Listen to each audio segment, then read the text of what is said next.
So yes class, आज हम start करने वाले chapter number 2 that is principles of management.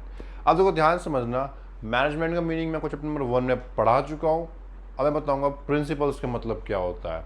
अब देखो प्रिंसिपल्स क्या होती है। प्रिंसिपल्स लाइक एक फंडामेंटल स्टेटमेंट्स होती है जो हमें कोज एंड इफेक्ट के रिलेशनशिप के बारे में बताता है। तो अब हम बात करते हैं प्रिंसिपल्स ऑफ मैनेजमेंट। अब देखो मैनेजमेंट के हमारे कुछ प्रिंसिपल्स हैं जिनको अगर हम यूज़ करेंगे अपने बिजनेस में तो हमें उसका कोज एंड इफेक्ट के बारे में पता लग जाएगा। सिंपल चीज़ है, कुछ जनरल रूल है जिनको हम चाहे तो फॉलो कर सकते हैं और चाहे तो नहीं भी कर सकते, दोनों मतलब है। पर क्या है, जो प्रिंसिपल्स है हमें ये पता अगर हम उन प्रिंसिपल्स को अपने बिजनेस में जब यूज़ करेंगे तो उनसे क्या इफेक्ट हमें पड़ेगा, कोज एंड इफेक्ट के रिलेशनशिप के बारे में हमें बताएगा। तो इसलिए ये होता है हमारा प्रिंसिपल्स ऑफ मैनेजमेंट। अब इसके हम बात करते हैं फीचर्स, कैरेक्टरिस्टिक्स, नेचर्स क्या है। अब देखो पहली बात, पहला जो फीचर ये है आपका यूनिवर्सल एप्लीकेबल। अब देखो ध्यान से समझना, जो आपके प्रिंसिपल्स है मैनेजमेंट के जो मैं आगे बताने वाला हूँ आपको, तो जो प्रिंसिपल्स है वो हमारे हर जगह यूज़ होते हैं। यूनिवर्सल एप्लीकेबल मतलब कि कोई भी बिजनेस हो, चाहे आपका छोटा हो, बड़ा हो, चैरिटेबल हो, प्रॉफिटेबल हो या नॉन प्रॉफिटेबल हो, जो भी हो, आपका जो प्रिंसिपल्स ऑफ मैनेजमेंट है वो हर जगह यूज़ होता है। चाहे आपका साइज बड़ा हो, नेचर कैसा भी हो, बिजनेस किसी भी टाइप का हो, बट आपका यूनिवर्सल एप्लीकेबल, आपका प्रिंसिपल्स ऑफ मैनेजमेंट हर जगह यूज़ होगा, मतलब आप कर सकते हो। सेकेंड फीचर्स के ऊपर बात आती है जनरल गाइडलाइन। अब देखो जो हमारे प्रिंसिपल्स ऑफ मैनेजमेंट है वो एक एक जनरल गाइडलाइन है, मतलब एक सिंपल सी जनरल गाइडलाइंस। आप चाहे तो आप उसका यूज़ कर सकते हो, बट एक चीज़ ध्यान रखना, जनरल गाइडलाइंस में एक रेडीमेड सोल्यूशन नहीं मिलेगा। कि जैसे मैं साइंस का आपको एग्जांपल देता हूँ कि हम ऑक्सीजन लेते ही है, ये एक क्लियरली सोल्यूशन है कि हम कौन सी एयर लेते हैं, ऑक्सीजन, और छोड़ते क्या है, CO2। ऐसे प्रिंसिपल्स ऑफ मैनेजमेंट ये हमारी एक जनरल गाइडलाइंस है जो कि रेडीमेड सॉल्यूशन नहीं देता है, हमें अपने हिसाब से सॉल्यूशन करने होते हैं। हम उनको रख सकते हैं, हम उन प्रिंसिपल को यूज़ कर सकते हैं अपने बिजनेस में, बट हमें उसका एग्जैक्ट सॉल्यूशन वो नहीं देंगे, हमें वो अपने दिमाग से ही सॉर्ट आउट करना पड़ेगा with the help of principles of management. Use तो वो होंगे, प्रिंसिपल्स ऑफ मैनेजमेंट यूज़ होंगे, पर वो एक ये नहीं कि आपने यूज़ करा और उसका सॉल्यूशन आ गया, नहीं, आपको वो यूज़ करना होगा और फिर उसके बिहाफ पे, क्योंकि आपको पता है मैनेजमेंट में ह्यूमन बिहेवियर होते हैं, ह्यूमन बिहेवियर सबका अलग अलग बिहेवियर होता है। ऐसे ही प्रिंसिपल्स ऑफ मैनेजमेंट में हम प्रिंसिपल्स यूज़ तो करते हैं, बट डिफरेंट डिफरेंट बिहेवियर की वजह से हमें टाइम भी लग सकता है उसका सॉल्यूशन निकालने में। थर्ड फीचर पे आते हैं, फाउंड बाय डीप एक्सपेरिमेंट। अब जो प्रिंसिपल्स ऑफ मैनेजमेंट है, देखो ऐसा तो है नहीं कि आज हमने सोचा कि चलो प्रिंसिपल्स बना लेते और वो बन गए। जो प्रिंसिपल्स ऑफ मैनेजमेंट है वो बहुत एक्सपेरिमेंट करे गए, बहुत टाइम से उन पर ध्यान दिया गया और वो बहुत टाइम बाद जाके वो निकले हमारे प्रिंसिपल्स ऑफ मैनेजमेंट। ऐसा नहीं था कि हमने सोचा चलो भाई प्रिंसिपल्स ऑफ मैनेजमेंट बनाते आज बनाने लग गए, नहीं, हमने इनके ऊपर बहुत एक्सपेरिमेंट करा है, बहुत ध्यान से स्टडी करी है, क्योंकि आपको पता है मैनेजमेंट में डिफरेंट डिफरेंट ह्यूमन बिहेवियर्स होते हैं, हम सबको मैनेज करते हैं, हर एक आदमी को। तो ये प्रिंसिपल्स ऑफ मैनेजमेंट अलग अलग बिहेवियर्स के ऊपर हमने यूज़ करा और जब जाके ये बहुत टाइम बाद जाके ये हमारे प्रिंसिपल्स ऑफ मैनेजमेंट बने। Number 4 point, flexible. अब देखो मैं आपको पहले बताता आ रहा हूँ, जो प्रिंसिपल्स ऑफ मैनेजमेंट है वो ज़रूरी नहीं है कि हम स्पेशल सॉल्यूशन ही दे, वो फ्लेक्सिबल होते हैं। क्यों फ्लेक्सिबल होते हैं? क्योंकि मैनेजमेंट में हमारा ह्यूमन बिहेवियर आता है, समझ गए। मैनेजमेंट में हम ह्यूमन बिहेवियर के अगर स्टडी करते हैं, हम उसको समझते हैं और उससे काम लेते हैं। तो जब भी हम ह्यूमन बिहेवियर का कहीं भी आता है तो समझ लो वहाँ हम एक स्ट्रिक्ट फॉलो रूल नहीं कर सकते। हमें जो प्रिंसिपल्स ऑफ मैनेजमेंट है वो फ्लेक्सिबल है, हम उन्हें यूज़ भी कर सकते हैं, हम उन्हें थोड़ा यूज़ भी कर सकते हैं और हम उन्हें बहुत लंबे टाइम तक भी यूज़ कर सकते हैं। तो principles of management are flexible. Next features पे आते हैं, वो है आपका मेनली बिहेवियरल। अब मेनली बिहेवियर का मतलब क्या होता है, देखो ध्यान समझना, मैं पहले बता रहा था मैनेजमेंट में हम क्या स्टडी करते हैं, हम लोगों को मैनेज करना सीखते हैं, डिफरेंट डिफरेंट बिहेवियर्स, जो लोगों के अलग अलग बिहेवियर होते हैं उन सब को हम मैनेज करते हैं और अपने काम करवाते हैं। तो प्रिंसिपल्स ऑफ मैनेजमेंट भी इन्हीं को देख के बना है कि डिफरेंट डिफरेंट बिहेवियर्स जो एक प्रिंसिपल्स मानने को रेडी हो जाए, इसलिए हमारे प्रिंसिपल्स ऑफ मैनेजमेंट भी हमारे बिहेवियर्स लोगों के बिहेवियर देखते हुए ही बने हैं। ऐसे नहीं बना कि हमने कोई प्रिंसिपल लगा दिया और किसी को पसंद नहीं आ रहा, मतलब सभी को पसंद नहीं आ रहा। वो हमने ऐसा प्रिंसिपल्स बनाए हैं, मतलब आगे आएंगे मैं बताऊंगा, हमने ऐसे प्रिंसिपल्स बनाए हैं जो कि बिहेवियर, मतलब मैक्सिमम लोगों के बिहेवियर्स को एक्सपेरिमेंट करके बने हैं। हमारा 6 पॉइंट है कॉज एंड इफेक्ट रिलेशनशिप। देखो ये हमारे प्रिंसिपल्स की भी लाइन थी। प्रिंसिपल्स क्या होते हैं, एक जनरल गाइडलाइंस होती है जो कॉज एंड इफेक्ट के बारे में बताती है। तो हमारे जो प्रिंसिपल्स ऑफ मैनेजमेंट है वो इसीलिए बने हैं कि अगर हम इस प्रिंसिपल को डालेंगे अपने बिजनेस में तो इससे हमें क्या इफेक्ट होगा। अगर हमें यही नहीं पता होगा कि इसको यूज़ करने से क्या होगा तो फिर प्रिंसिपल से किस चीज़ के लिए। तो प्रिंसिपल से हमें पता होता है कि किस प्रिंसिपल को अगर हम डालेंगे तो उससे हमारे बिजनेस पे क्या इफेक्ट पड़ेगा, ये सोच कर ही बने हैं वो। सो प्रिंसिपल्स मैनेजमेंट का ये 5th फीचर था आपका। अरे सो क्लास अब हम पढ़ने जा रहे हैं importance of principles of management. अब इसे क्या फायदे है प्रिंसिपल्स ऑफ मैनेजमेंट का। तो पहला जो इंपॉर्टेंस है वो है आपका providing manager with useful insight into a reality. अब वो ध्यान से समझना, जो प्रिंसिपल्स ऑफ मैनेजमेंट है वो एक जनरल गाइडलाइंस है।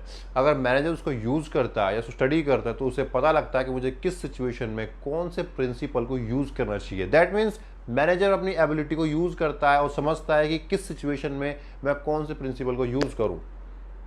तो इससे क्या होता है, मैनेजर सही टाइम पे सही डिसीजन ले सकता है। साथ साथ में मैनेजर की भी स्किल बढ़ती है, उसे पता होता है कि कौन से सिचुएशन में मैं कौन से प्रिंसिपल्स यूज़ कर सकता हूँ, क्योंकि प्रिंसिपल्स में सबको बता रखा है किस टाइम पे कौन सा प्रिंसिपल यूज़ करना चाहिए। तो इससे मैनेजर की स्किल्स भी बढ़ती है और साथ साथ में वो सही टाइम पे एक राइट डिसीजन ले सकता है, जो कि बिजनेस के लिए बहुत बहुत यूजफुल है।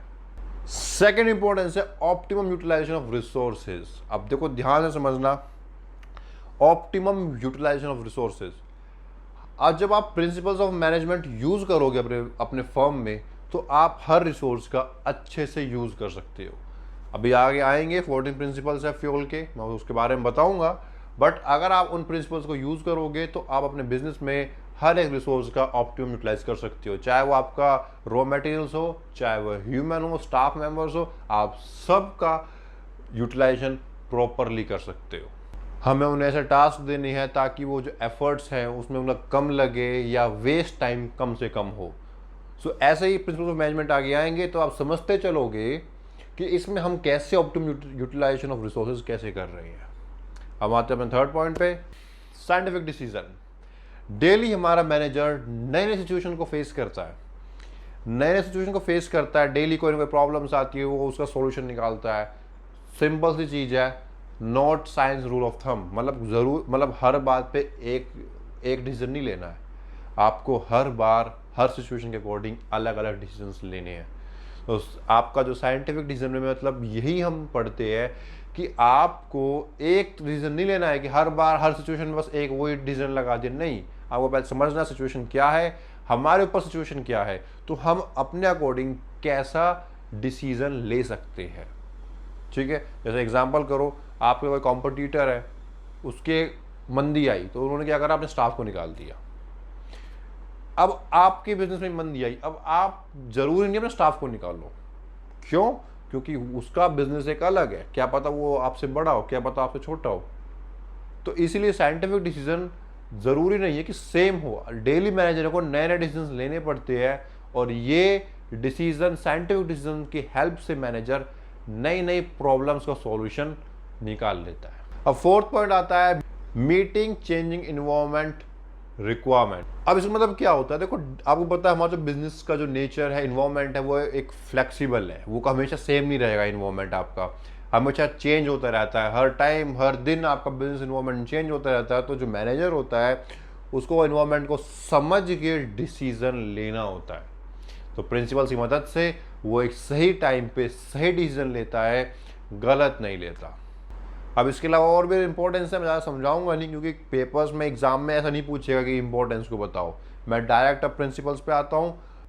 फ्यूल्स के प्रिंसिपल्स, आखिर प्रिंसिपल्स है क्या? आप कहोगे सर आप प्रिंसिपल्स के बारे में मीनिंग बता दिया, फीचर्स बता दी, इंपॉर्टेंस बता दी, आपके प्रिंसिपल्स है क्या? अब प्रिंसिपल्स के बारे में बताता हूँ। तो पहले हम आते हैं हेनरी फ्यूल। हेनरी फ्यूल ने हमारे 14 प्रिंसिपल्स बनाए थे। अब थोड़ी सी हिस्ट्री जाननी जरूरी है। फ्यूल के बारे में। तो ध्यान से देखना, ज़्यादा डीप में नहीं जाना है, बस ये समझो फ्यूल था वो एक इंजीनियर था जो कि एक कोल माइन कंपनी में काम करता था, ठीक है। उसके बाद उनको मैनेजिंग डायरेक्टर बना दिया गया जब कंपनी इंसॉल्वेंसी हो चुकी थी, मतलब बिल्कुल दिवालिया, बिल्कुल एकदम ख़त्म होने वाली थी। उन्होंने क्या करा, उन्होंने अपने कुछ प्रिंसिपल्स यूज़ करे और उस कंपनी को टॉप पे ले गए। जब वो कंपनी टॉप पे गई तो लोगों ने पूछा, सर ऐसा क्या करा आपने?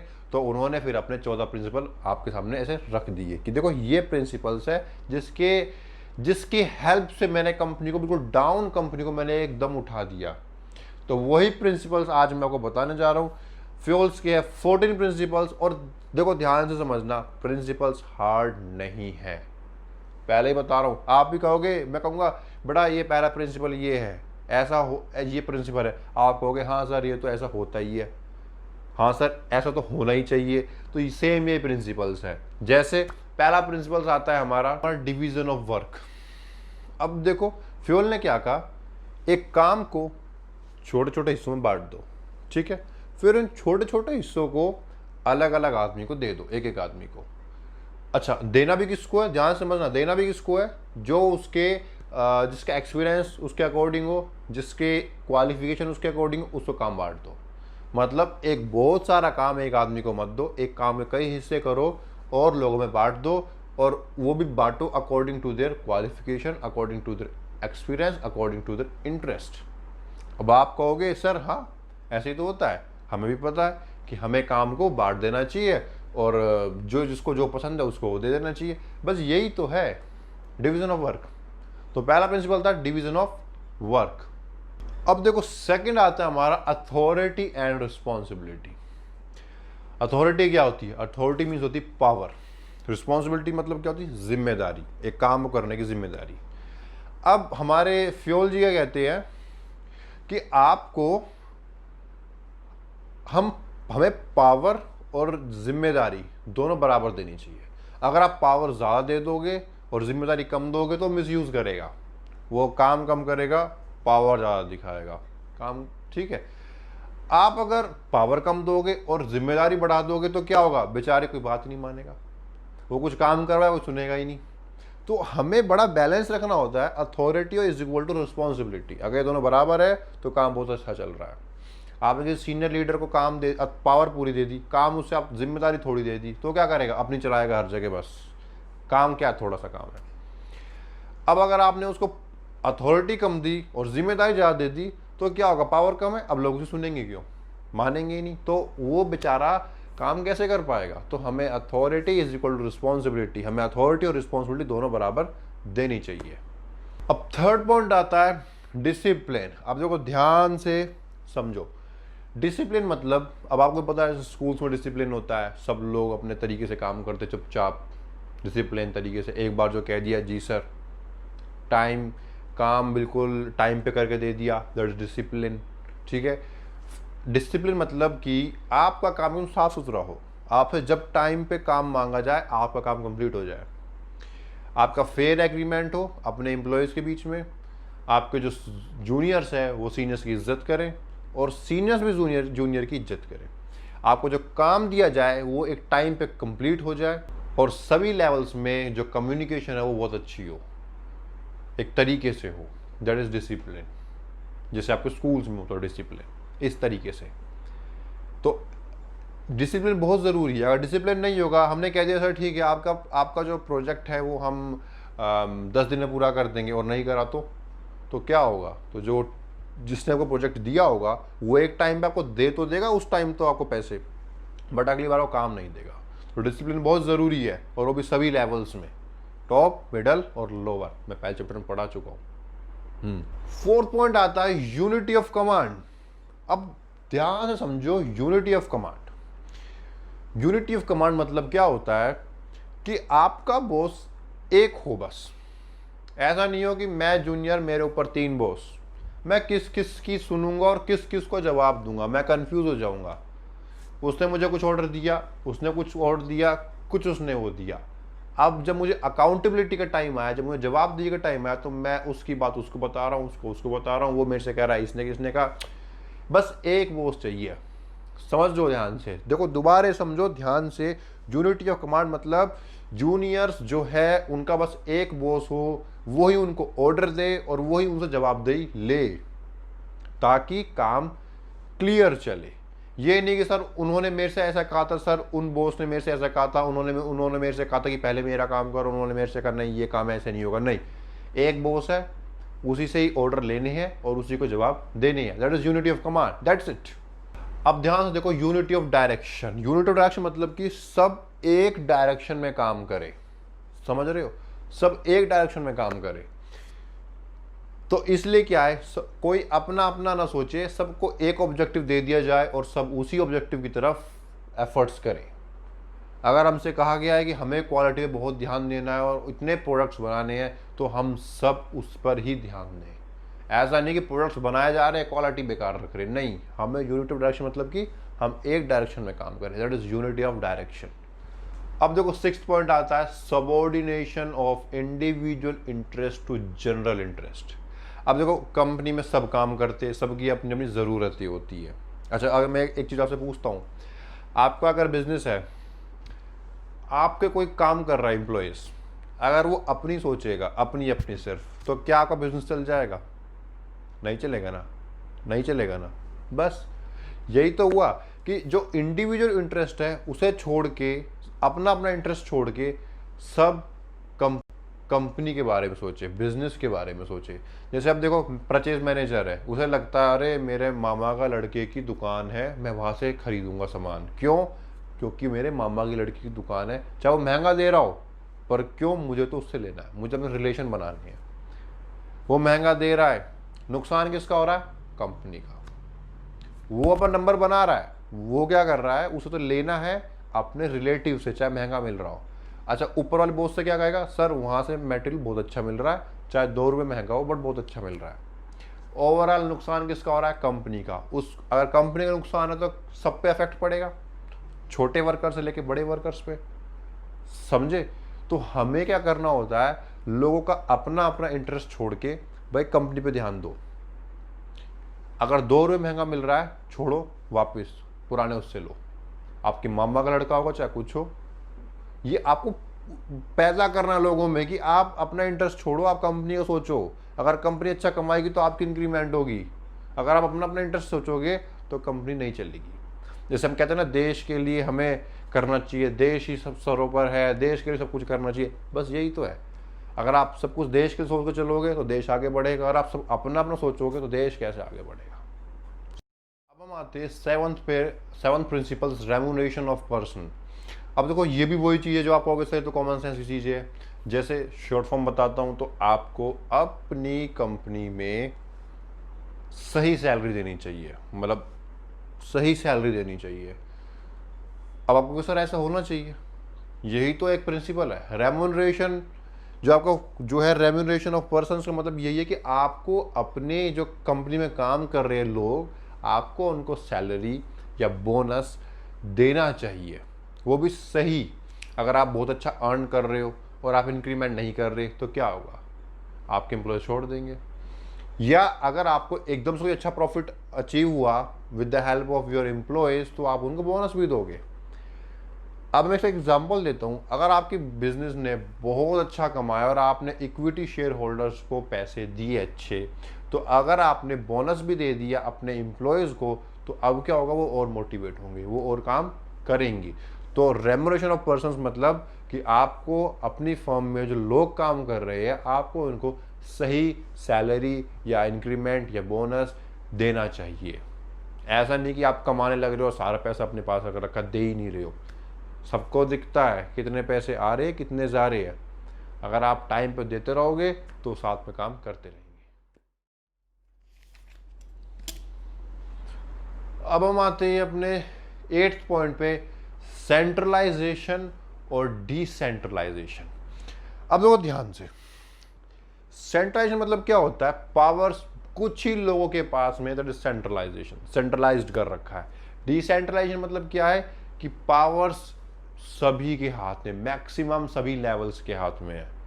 अब मैं ये नहीं कहता हूं कि सेंट्रलाइजेशन हर जगह होना चाहिए या डिसेंट्रलाइजेशन हर जगह होना चाहिए। Depends on your business, size of your business. अगर आपका बिजनेस छोटा है तो आप सेंट्रलाइज्ड रहो, सारे मेन जो पावर्स है, जो डिसीजंस है, वो अपने पास रखो, सारी चीज़ें। और अगर आपका फर्म बहुत बड़ी है, साइज बहुत बड़ा है, तो आपको डिसेंट्रलाइज करना पड़ेगा। अगर आप नहीं करोगे तो क्या होगा, पूरे दिन आप काम में लगे रहोगे, काम में लगे रहोगे, काम में लगे रहोगे, अरे आगे कब सोचोगे? आप कहोगे नहीं, सारी चीज़ मेरे से ही पास होकर जाएगी, डिसीजन में मैं ही लूँगा, पॉलिसी भी मैं ही लूँगा, सारी चीज़ें मैं ही चेक करूँगा। आप आगे कैसे बढ़ोगे? टाइम कब मिलेगा आपको आगे बढ़ने का? हाँ, छोटा बिजनेस है, आप फ्री हो, इतना बर्डन नहीं है, आपने सारा सेंट्रलाइज कर रखा है अपने पास, क्योंकि आप उस पर कर सकते हो कंट्रोल। जब बहुत बड़ा फर्म हो गई तो अब आप कैसे कंट्रोल करोगे? इससे एक परफेक्ट एग्जांपल देता हूँ। आप शॉप्स देखते हो, छोटे मोटे शॉप, जनरल स्टोर देख लो, वहाँ क्या होता है, मालिक खुद बैठता है ना। ये जो उस जहाँ पे पैसे आते हैं, जो काउंटर होता है, वहाँ पे क्या होता है, वहाँ पे वो बैठता है और सारी चीज़ वही देखता है कि कौन सा नया स्टॉक आना है, ठीक है, पैसे मेरे पास आएंगे, ठीक है, किसी कोई कंप्लेंट है मुझे बताओ, कोई सजेशंस है मुझे बताओ, कुछ भी है, सब कुछ मेरे पास है, किसको मुझे रखना है, किसको हटाना है, क्या नया करना है, मैं करूँगा। ये होती है छोटे शॉप की बात। अब अगर मैं बिग बाजार पे ले आता हूँ, जब बिग बाजार सामने देखो, सुपर मार्केट्स देखी होंगी, बड़े बड़े जो फ्रेंचाइजी वाले, वहाँ क्या होता है, वहाँ ओनर थोड़ा ना बैठा होता कि हाँ जी पैसे दो मैं काटूंगा कैश पे। वहाँ पे वो लोगों को रखता है, मतलब काम बढ़ा तो उसने पावर्स को छोड़ा। अगर तब भी वो वहीं बैठा रहता तो इतने बड़े पे कैसे कंट्रोल रखता, और वो सारा डूब जाता। तो हमें बिजनेस के अकॉर्डिंग सेंट्रलाइज डिसेंट्रलाइज यूज करना चाहिए। छोटा बिजनेस है, सेंट्रलाइज यूज करो, बड़ा है, डिसेंट्रलाइजेशन यूज करो। अब 9th पॉइंट आता है प्रिंसिपल्स ऑफ स्केलर चेन। अब देखो, ध्यान से देखो, यहाँ आपको प्रिंसिपल्स ऑफ स्केलर चेन दिख रहा होगा। अब प्रिंसिपल्स ऑफ स्केलर चेन का मतलब क्या है, देखो आपको ये एक ऐसे ट्राइंगल शेप में दिख रहा होगा डायग्राम।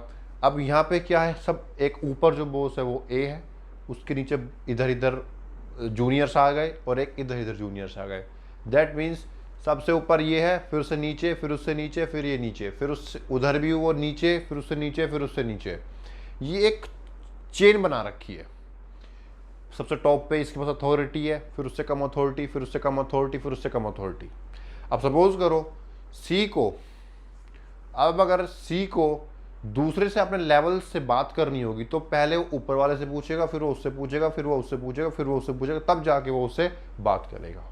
हालांकि टाइम बहुत लग जाएगा, बट एक प्रॉपर चैनल है, ये एक फॉर्मल तरीका है, एक चैनल है कि ऐसे ही आपको काम करना है। एक चैनल की तरह अपने बॉस से पूछना है, वो अपने बॉस से पूछेगा, फिर वो उससे पूछेगा। कम्युनिकेशन भी करनी है तो स्टेप बाय स्टेप जाएगी। टाइम बहुत लगता है बट कम्युनिकेशन पहुंचती है। नहीं पहुंचेगी तो हम पता भी लगा सकते हैं किसने नहीं बताया। अब इसमें एक टॉपिक आता है, अगर हमें इमरजेंसी सिचुएशन में अगर बताना पड़ जाए इसको दूसरे को तो क्या होगा, तो उसे हम कहते हैं गैंग प्लैंक। क्या कहते हैं उसे? Gang Planck. गैंग प्लैंक में हम क्या करते हैं, जो जो जूनियर है जिसको बात करनी है अपने दूसरे डिपार्टमेंट से, वो अपने जो ऊपर जो बॉस है वो उससे पूछेगा, उधर जो दूसरा बंदा है वो भी अपने ऊपर वाले बॉस से पूछेगा। अगर ऊपर वाले बॉस परमिशन दे देंगे तब वो डायरेक्ट बात कर सकते हैं, जिसे हम कहते हैं गैंग प्लैंक। समझ में आया गैंग प्लैंक का मतलब? कि अगर आपको इमरजेंसी सिचुएशन में कम्युनिकेट करना हो तो अपने ऊपर वाले सुपीरियर से आप परमिशन लो, ऐसे दूसरा भी अपने सुपीरियर से परमिशन लेगा, और उसके बाद अगर वो हाँ कर देंगे तब आप बात कर सकते हो। That is gang plank. समझ में आया? अब बोर्ड में बेटा कभी यूं नहीं पूछेगा कि व्हाट इज स्केलर चेन। वो घुमा सकता है कि गैंग प्लैंक इसके अंदर आता है या गैंग प्लैंक क्या है। आपको पता होना चाहिए गैंग प्लैंक है क्या। और अगर आप गैंग प्लैंक के बारे में लिख के आती हो, स्केलर चेन के बारे में लिख के आते हो, तो ये डायग्राम जरूर बनाना। अगर नहीं बनाओगे तो समझे एग्जाम से कुछ नहीं आता। बड़ा सिंपल सा डायग्राम है, एक ऐसा ट्राइंगल बनाना है, ABCD EFGH, एक लाइन खींच दो, दैट इज गैंग प्लैंक। बस, ये बहुत इंपॉर्टेंट डायग्राम है, स्टार बना लो। समझे? अब देखो 10th पॉइंट है प्रिंसिपल्स ऑफ ऑर्डर। ऑर्डर का मतलब क्या है, हमें सभी सामानों को एक सही जगह पे रखना चाहिए। आपको यह डायग्राम में दिख रहा होगा, यहाँ पे क्या है कि देखो सबने कितने अच्छी तरीके से जमा रखा है। चलो डायग्राम भी छोड़ो, आप सुपरमार्केट में जाओ, अगर आपको कपड़े लेने हैं सारे कपड़े एक तरफ मिलेंगे, अगर आपको अपने कोई बाथरूम का सामान लेना है तो सारा आपको एक तरफ मिलेगा। तो क्या है, ये एक ऑर्डर है। रखने का तरीका सामान को। अब इससे बेनिफिट क्या है? बेनिफिट ये है कि आपको पता रहेगा, आप बिजनेसमैन हो, आपके मैनेजर्स को पता रहेगा कि मैंने कौन सा सामान कहाँ रखा था, उसे ढूंढने में आसानी होगी, टाइम वेस्ट कम होगा। आपने लिया सारे मटेरियल को ऐसे डंप कर दिया एक जगह, अब क्या होगा? ढूंढो ढूंढो ढूंढो ढूंढो। अगर आप सबको एक सही जगह प्रॉपर तरीके से रख दोगे तो आपको पता रहेगा कि आपके स्टॉक में मटेरियल कहाँ रखा है, कितना रखा है और कब और मटेरियल मंगाना है। अगर आप इकट्ठा डाल दोगे, प्रॉपर तरीके से नहीं रखोगे, तो ढूंढे जाओ, ढूंढते रहो ढूंढते रहो, टाइम निकल जाएगा पर वो मिलेगा नहीं। इसलिए अब इस डायग्राम में आपको दिख रहा है कि सब कुछ एक प्रॉपर तरीके से रखिए। अब अगर स्टॉक कम होगा तो दूर से दिख जाएगा, अच्छा ये वाला स्टॉक कम है, मंगाना है। समझ में आया? Principles of order. अब वैसे आप कहोगे सर ऐसा होता है, हमें पता है, यही तो प्रिंसिपल्स है बस। आप कहोगे सर ये तो हमें पता है, बेटा यही तो प्रिंसिपल्स ऑफ मैनेजमेंट है। समझे? अब 11 पॉइंट आता है प्रिंसिपल्स ऑफ इक्विटी। हमें अपने बिजनेस में इक्विटी रखनी चाहिए, मतलब सबको बराबर। मैं सैलरी की बात नहीं कर रहा हूँ कि पीएन और सुपरवाइजर दोनों बराबर सैलरी लेंगे, नहीं। मैं बात कर रहा हूँ कि हमें सबको बराबर एक तरीके से ट्रीट करना चाहिए। जैसे हम क्या करते हैं, मैनेजर्स ज़्यादातर क्या करती है, जो उनको ज़्यादा चापलूसी करता है, काम कम करता है, उसको तो इंक्रीमेंट ज़्यादा दे देते हैं, और जो बेचारा दिन भर काम करता है उसको इंक्रीमेंट देते नहीं। क्यों? क्योंकि उसने तुम्हें चापलूसी करी नहीं, उसने तो मतलब मेरी तारीफ करी नहीं। तो क्या होगा? चापलूसी वाले काम तो करते ही नहीं है, वो क्या होगा, वो कंपनी में पड़े रहेंगे, ज़्यादा सैलरी पे काम नहीं करेंगे, और जो बेचारे शरीफ होंगे वो बेचारे काम करेंगे और कम सैलरी में काम करेंगे और फाइनली वो छोड़ देंगे। तो कंपनी में लास्ट में कौन बचेंगे? बिना काम करने वाले। समझ में? अब इक्विटी मतलब ये नहीं होता कि चापलूसी करने वाले। इक्विटी मतलब ये होता है कि हमें कोई रिलीजन, कोई कास्ट, कोई सेक्स, कोई भी लैंग्वेज के ऊपर हमें ऐसे भेदभाव नहीं करना है कि भाई ठीक है ये आदमी है, ये औरत है, आदमी लेगा 200 रुपये दिन के और लेडीज़ लेगी 100 रुपये दिन के। क्यों? क्योंकि आप लेडीज़ हो, आप काम कम करते हो। आपको ये देखना है कि काम कौन ज़्यादा कर रहा है, नो मैटर वो रिलीजन क्या है, कास्ट क्या है, जेंडर क्या है, क्या लैंग्वेज है, नहीं। आपको काम देखना, जो काम अच्छे से कर रहा है उसको सैलरी का हकदार है, जो काम कम कर रहा है वो सैलरी का हकदार नहीं है। तो आपको प्रिंसिपल्स ऑफ इक्विटी में क्या होता है, फिर सब लोग अच्छे से काम करते हैं। अगर इक्विटी नहीं रहेगी तो लोग चापलूसी करेंगे, लोग वैसा बनने की कोशिश करेंगे जिससे उनको इंक्रीमेंट ज़्यादा हो, काम कम करना पड़े। तो इक्विटी बहुत ज़रूरी है। और ये भी आप कहोगे कि सर हमें पता है, ऐसा हमें करना चाहिए, बेटा यही तो प्रिंसिपल्स ऑफ मैनेजमेंट है। अब 12 पॉइंट आता है स्टेबिलिटी ऑफ टेन्योर पर्सनल। अब इसका मतलब क्या है? अगर आपकी कंपनी में आप बार बार एम्प्लॉयज को निकाल रही हो, कोई रखा 1 साल हुआ, चलो भाई निकलो, चलो भाई निकलो। अब देखो stability of tenure of personal मतलब क्या होता है कि आपके जो फर्म है उसमें स्टेबिलिटी रहे, लोगों में अपनी जॉब सिक्योरिटी रहे कि हाँ भाई मैं यहाँ काम कर रहा हूँ तो मुझे हटाएंगे नहीं। अब क्या होता है, कई जगह पे क्या होता है, आपको 1 साल हो गया, 2 साल हो गए, चलो भाई अब निकलिए। अब आदमी हर दिन डरता रहेगा कि भाई मेरे 1 साल होने वाला, मुझे कभी भी निकाल सकते हैं। अब इससे नुकसान क्या होगा फर्म में? बताओ क्या होगा नुकसान? इसमें नुकसान सबसे बड़ा ये होगा कि वो आदमी मन से काम नहीं करेगा, उसको लगेगा मुझे कभी भी निकाल सकते हैं, कभी भी लात मार देंगे, चलो भाई आज आपका काम हो गया, निकली बाहर। स्टेबिलिटी ऑफ पर्सन मतलब कि हमें लोगों को ये महसूस कराना है, एहसास कराना है कि आपकी जॉब सिक्योर है, आप काम करो, आपको नहीं निकाला जाएगा। अगर वो ये सोचते रहेंगे उसको भी निकाल दिया था, उसको भी निकाल दिया था, उसको भी निकाल दिया था, मुझे भी निकाल देंगे, तो काम नहीं करेगा। दिन भर यही सोचता रहेगा कि मुझे कब निकालेंगे, मुझे कब निकालेंगे, और फाइनली एक दिन निकाल भी देंगे अगर आप ऐसे काम नहीं करोगे। तो अपने एम्प्लॉयज़ में आपको जॉब सिक्योरिटी रखनी है, मतलब महसूस उन्हें कराना है कि आपकी जॉब सिक्योर है, आप काम करो, अच्छे से काम करो, आपको नहीं निकाला जाएगा। समझे? 13 पॉइंट आता है इनिशिएटिव। अब इनिशिएटिव मतलब क्या होता है? अब देखो ध्यान समझना, आपके जो बॉस है वो अपना सोचते हैं, भाई मैं समझदार हूँ, दुनिया सब बेवकूफ़ है, मेरे जो जूनियर है उन्हें कुछ नहीं पता, जो कि ये गलत है। जॉब इनिशिएटिव मतलब आपको अपने जूनियर्स जो है, चाहे कोई भी हो, चाहे वर्कर हो, चाहे कोई भी, अगर कोई अच्छे आइडियाज़ दे रहा है आपको सुनने चाहिए, अगर आपको अच्छे लगते हो तो आपको यूज़ भी करने चाहिए। कभी कभी क्या होता है, जो बॉस होते हैं वो बहुत ऊपर तक का, जो मैनेजर्स होते हैं वो अपने लेवल का सोच रहे होते हैं, बट जो ऑन ग्राउंड वर्कर्स जो फील कर रहे हैं, जो काम कर रहे हैं, असल में उन्हें आधी बार पता होता है कि सर अगर हम ऐसा करेंगे तो ज़्यादा बेटर है। तो हमें क्या करना चाहिए, हमें सबके आइडियाज़ सुनने चाहिए। चलाओ अपनी, सुनो सबकी, चलाओ अपनी, पर अगर वो अच्छे आइडियाज़, अगर वो लगता है कि हाँ वो अच्छे आइडिया दिया या दे रहा है, या मतलब वो हमारे लिए बेस्ट है, तो आप उसका यूज़ करो। अगर आप यूज़ नहीं करोगे तो क्या होगा, अगर आप उसका यूज़ नहीं करोगे अच्छे आइडियाज़ को, तो वो बेचारा आइडिया देने बंद कर देगा। अगर आपको अच्छे आइडियाज़ मिल रही है तो आप उनका यूज़ करो, उसको अप्रिशिएट करो कि आपने बहुत अच्छा आइडिया है, ताकि वो आगे भी सोचता रहे और वो फ्री में सोचेगा। मतलब सोच रहे हो जूनियर है और वो आपके लेवल का काम कर रहा है कम पैसों में। तो इसीलिए इनिशिएटिव मतलब अपने एम्प्लॉयज़ के, अगर आप उनकी बातें सुनो, उनके आइडियाज़ सुनो, और अगर वो आपको लगते हैं तो उनको इम्प्लीमेंट भी लाओ अपने फर्म में। लास्ट आता है एस्पिरेट डी कॉर्प्स। अब इसका मतलब क्या होता है, ध्यान समझना। कोई भी मैनेजर ये ना कहे कि मैं कर सकता हूँ, या मैंने ऐसा करा, या बस मैं ही मैं हूँ बस और कोई नहीं है। नहीं, एस्पिरेट डी कॉर्प्स मतलब हम सब कर सकते हैं, हम ही हैं और हम सब कुछ कर सकते हैं। मतलब एक टीम की भावना लाएं। अगर सपोज करो मेहनत सब कर रहे हैं और बॉस कहता है मैंने करा है, कितना बुरा लगेगा, लगेगा ना बुरा। तो esprit de corps means we, not I. मैंने नहीं करा, मतलब मैंने करा है ये नहीं, हमने करा है।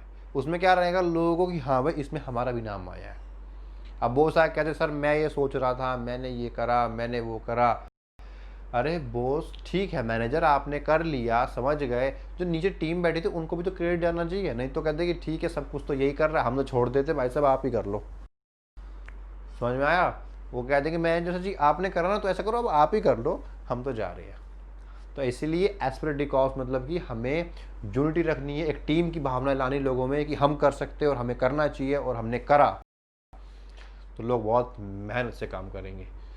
सो क्लास फाइनली 14 प्रिंसिपल्स मैं करा चुका हूँ, और देखो मैंने वही बताया था कि प्रिंसिपल्स कुछ नहीं है, जनरल गाइडलाइंस है। ये सब जो हमें 14 प्रिंसिपल्स करे हैं ये फ्लेक्सिबल है। आप चाहो तो इनको यूज़ कर सकते हो, आप चाहो तो इनको आधा यूज़ कर सकते हो, आप चाहो तो इनको पूरा यूज़ कर सकते हो, आप चाहो तो कितना भी यूज़ कर सकते हो, मर्जी आपकी है। बिकॉज प्रिंसिपल्स आर फ्लेक्सिबल, जो हमने फीचर्स में पढ़े थे। प्रिंसिपल्स हमारे हर जगह यूज़ होते हैं, यूनिवर्सल एप्लीकेबल है। और तो और प्रिंसिपल्स हमारे behaviour, mainly behaviour, human behaviour के अकॉर्डिंग बने हुए हैं। तो जो हमारे सारे फीचर्स थे वो सब आप इससे रिलेट कर सकते हो कि हमारे प्रिंसिपल्स एक जनरल गाइडलाइंस है जिनको हम यूज़ कर सकते हैं। ज़रूरी नहीं है, आप कर भी सकते हो, आप ना भी करो। एक वो स्ट्रिक्ट रूल नहीं है, प्योर साइंस नहीं है हमारे principles. They are very flexible, they are not rigids. So class आज के लिए मैंने 14 प्रिंसिपल्स करा दिए। अगले ही वीडियोज़ में आपको मैं टेलर्स के प्रिंसिपल बताऊंगा, जो कि बहुत थोड़े हैं, जल्दी कवर हो जाएगा। तो थैंक यू क्लास।